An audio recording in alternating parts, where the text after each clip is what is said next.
Bonjour chers amis traders. Dans le dernier sondage que je vous ai soumis, vous m'avez indiqué que vous trouvez mes vidéos peut-être un petit peu trop longues. Alors je vous propose ce nouveau format de vidéos relativement courtes que je vais appeler les tutos de Nono et qui vont justement concerner juste un point bien particulier sans forcément digresser partout. C'est les tutos de Nono. Alors aujourd'hui nous allons regarder quelque chose qui concerne plutôt les investisseurs long terme que les traders. C'est tout simplement se dire, bon est-ce que j'achète au bon prix ou est-ce que je ne suis pas en train d'acheter quelque chose qui est extrêmement trop cher ou pas intéressant. On le fait lorsque l'on va par exemple sur les marchés acheter des tomates, on compare les tomates entre les différents vendeurs, et on se rend compte qu'il y a une moyenne sur le prix de la tomate, et donc si la tomate est de bonne qualité, l'acheter en dessous de cette moyenne est intéressant. Si on l'achète deux fois cette moyenne, certainement qu'on est en train de se faire arnaquer. Là, je dirais pour les investissements, c'est la même chose. C'est la même chose aussi pour l'immobilier. On compare les biens avant d'acheter et on regarde l'état du marché. Alors pour la bourse, c'est exactement la même chose.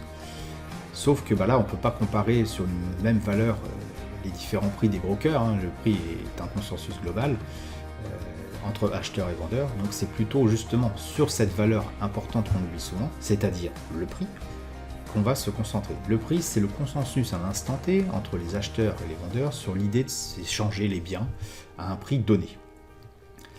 Qu'est-ce qui caractérise le mieux, en fait, lorsqu'on compare plusieurs tomates les unes par rapport aux autres, on regarde la moyenne des prix des tomates, donc qu'est-ce qui caractérise le mieux cette évolution du prix, ce consensus des prix dans le temps? C'est une moyenne. Et ce qu'on appelle les moyennes mobiles, c'est encore ce qu'il y a de mieux, parce que c'est les moyennes sur les 20 dernières bougies, et le tout décalé dans le temps, puisque celle-ci c'est une moyenne mobile 20 périodes. Et donc si on prend, donc c'est une astuce qui vient du livre d'Alexandre Alder, le vivre du trading.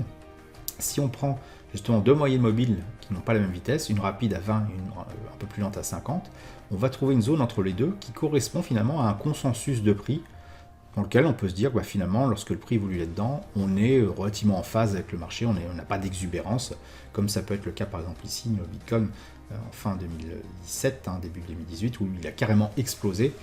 Les gens commençaient à se précipiter dessus, mais on voyait bien effectivement qu'on était très loin des moyennes mobiles 20-50 périodes, ce qui caractérise finalement qu'on est complètement en décalage par rapport à la réalité du marché, et donc c'est certainement pas le meilleur moment pour entrer en position.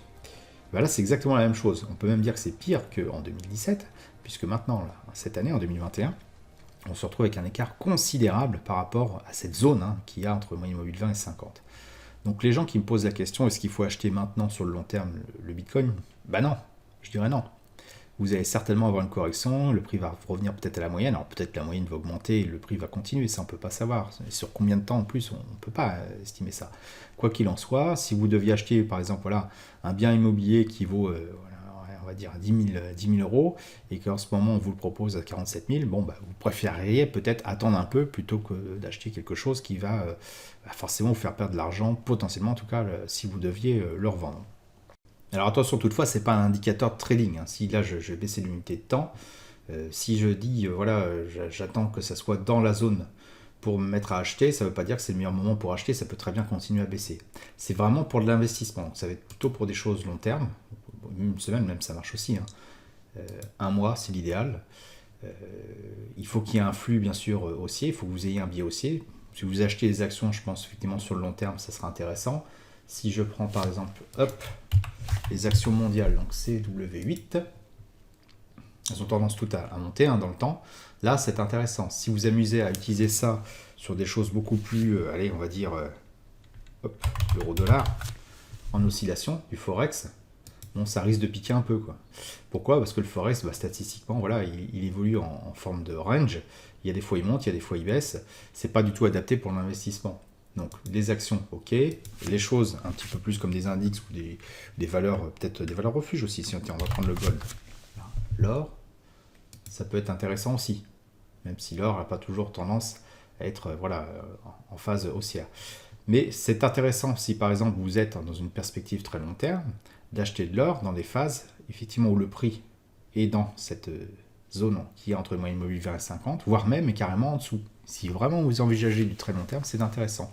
Si vous faites du trading avec cette technique-là, vous allez vous ruiner parce que vous allez en fait acheter des couteaux qui tombent.